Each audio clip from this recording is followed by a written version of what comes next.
Hello guys, welcome back to my channel Learning Skills with Girish Kakwani। आज हम जो सीखने वाले हैं वो कि बहुत ही इम्पोर्टेंट फॉर्मूला है एंड आई एम श्योर आप लोगों को वो फॉर्मूला बहुत पसंद आएगा, बहुत काम आएगा।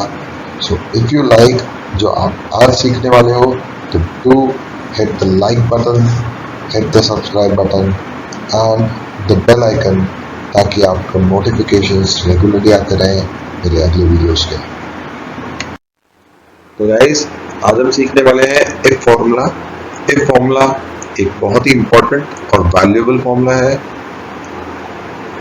इसका सिंटैक्स जैसा कि यहाँ डिस्प्लेड है कि equals to if bracket open logical test comma value if true comma value if false bracket close. I am sure you are going to love what you are going to learn in the next 7 to 8 minutes.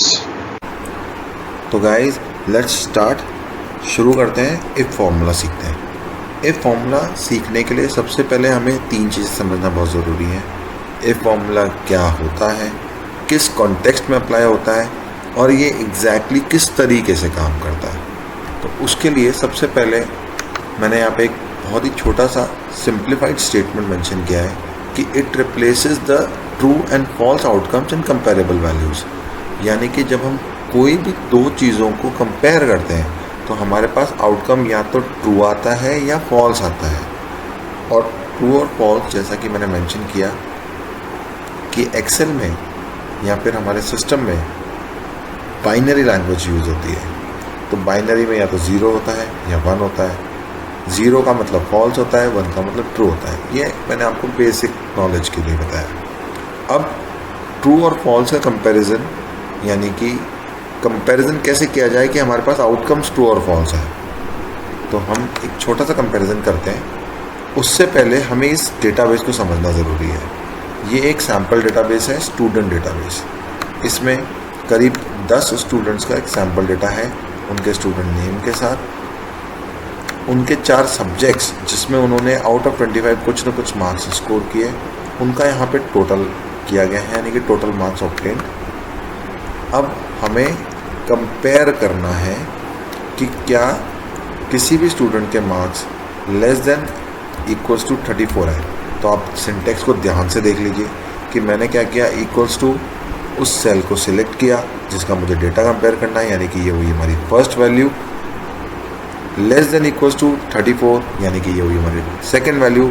जैसा कि अभी मैंने आपको समझाया कि हमारे पास comparable values होती हैं, हम कंपेयर करते हैं उन वैल्यूज़ को, हमारे पास आउटकम आएगा या तो ट्रू या फॉल्स। तो जैसे ही मैं हिट करूँगा एंटर, आउटकम आया ट्रू। इसी फॉर्मूले को अगर मैं ऊपर से नीचे तक अप्लाई कर दूँ तो मेरे पास आउटकम ट्रू और फॉल्स आ जाएगा depending on the marks total जो कि किसी स्टूडेंट ने ऑब्टेन किए हैं। अब समझते हैं इफ फॉर्मूला, लेकिन उससे पहले अब हमें ये समझना ज़रूरी है कि जैसे हमारे पास आउटकम आ गया ट्रू, यानी कि हमने कंडीशन लगाई थी कि क्या marks less than equal to 34 है, तो ट्रू आ गया। अब ट्रू का मतलब है कि मार्क्स जो है हमारी इस ग्रेड मैट्रिक्स के हिसाब से, ध्यान दीजिए एक छोटी सी ग्रेड मैट्रिक्स मैंने बनाई है, मार्क्स की रेंज और आउटकम। अगर मार्क्स की रेंज 0 to 34 है तो आउटकम फेल चाहिए, मार्क्स की रेंज अबव 34 है तो आउटकम्स पास चाहिए। ग्रेड मैट्रिक्स के हिसाब से अगर मेरे मार्क्स या किसी स्टूडेंट के मार्क्स 0 to 34 आए हैं तो डैट मीन्स उसका आउटकम फेल आना चाहिए, अबव 34 हैं तो पास आना चाहिए। इसका यूज़ अगर हमें मैनुअली अप्लाई करना हो इसको लॉजिक को तो हमें एक एक वैल्यू को चेक करना पड़ेगा। फॉर एग्जांपल 34 34 के बराबर है या कम है, बराबर है तो हमारी रेंज फेल के अगेंस्ट में आ रहा है, आउटकम हो गया फेल। इसी तरीके से 29 का भी आंसर आएगा फेल, 49 का आंसर आएगा पास। बट हम इस तरीके से अगर हम काम करेंगे मैनुअली तो हमारा बहुत सारा टाइम वेस्ट होगा, बहुत सारे मिस्टेक्स होने के चांसेस हैं और ज़रूरी नहीं कि हमारे पास हर बार डेटा जो है इतना ही छोटा हो। ये मैंने आपको सैम्पल डेटा बताया जो कि 10 स्टूडेंट्स का है। कई बार आपके पास ऐसा होगा कि आपके पास थाउजेंड्स ऑफ रोज़ का डेटा हो या लैक्स ऑफ रोज़ का डेटा हो, तब वहाँ ये manual operation is not possible. तो हमें इसे हटा देते हैं। और अब हम समझेंगे इफ फॉर्मूला। इफ फॉर्मूले को यूज़ करने से पहले सबसे पहले हम ये समझते हैं कि इफ फॉर्मूला टाइप करते ही सिस्टम हमें एक मैसेज देता है कि ये क्या करता है। देखिए एक्सेल की एक खास बात है, हम कोई भी फॉर्मूला टाइप करेंगे, बिफोर हम उसके सिंटेक्स को ओपन करें हमारे पास फॉर्मूले का यूजेज मेंशन किया जाता है। तो यहाँ ये मेंशन कर रहा है कि checks whether a condition is met. सबसे पहले ये चेक करेगा कि कंडीशन मिल रही है कि नहीं मिल रही है।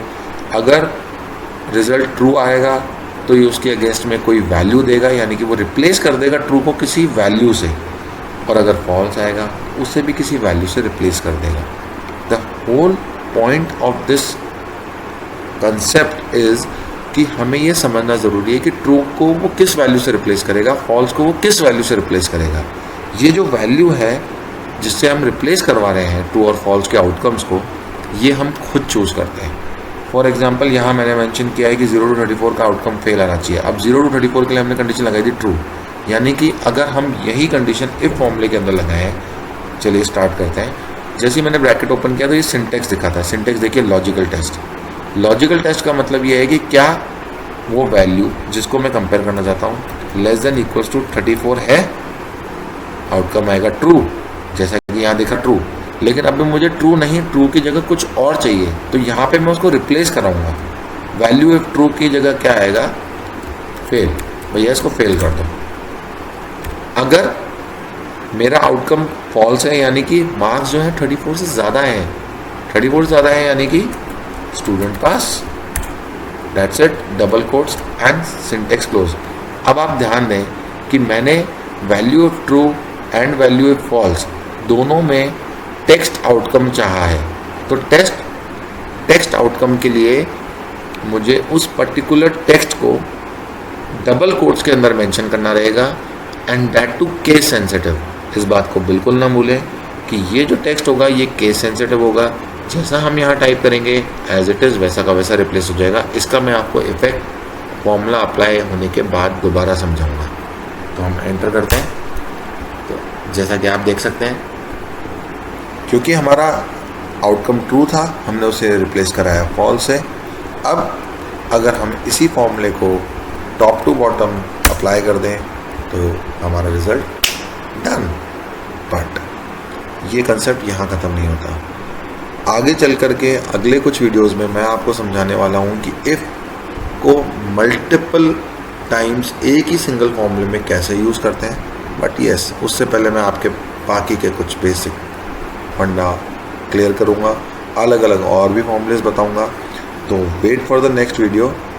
बट जाते जाते एक बोनस टिप कि जब भी हम इफ फॉर्मूला यूज़ करते हैं तो जैसा कि मैंने आपको बताया कि ये केस सेंसिटिव है, तो अगर मैं इसी आउटकम को, फेल को इस तरीके से टाइप करूं और पास को मैं एज इट इज़ रहने दूं, तो एज यू कैन सी कि जब मैं फॉर्मूला रिप्लेस करूंगा और पूरी शीट पे अप्लाई करूंगा तो जैसा मैंने अप्लाई किया था, जैसा मैंने मेंशन किया कि केस सेंसिटिव आउटकम आता है। अगर मैंने फेल कैपिटल लेटर्स में मेंशन किया है और अगर मैंने पास प्रॉपर तरीके से मेंशन किया है तो वो उसी तरीके से आउटपुट देगा। चलिए अब इसे दोबारा चेंज करते हैं और इस बार पास को भी हम आउटकम को कैपिटल में कर देते हैं। जैसे ही हमने ये किया तो हमारा आउटकम दोबारा सही। Let's start and learn something new again. Thank you so much guys कि इस तरीके से अगर आपको मेरा समझाना समझ आ रहा है, if you like what I am trying to explain, अगर आपको समझ आ रहा है कि मेरी लैंग्वेज ईजी है, do give me genuine feedback in my videos. आगे आने वाले वीडियोज़ में I am going to give you small tips, बहुत ही यूजफुल टिप्स दूंगा।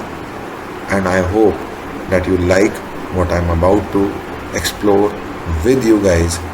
Let's learn some really good skills with Girish Kapani. Thank you so much guys.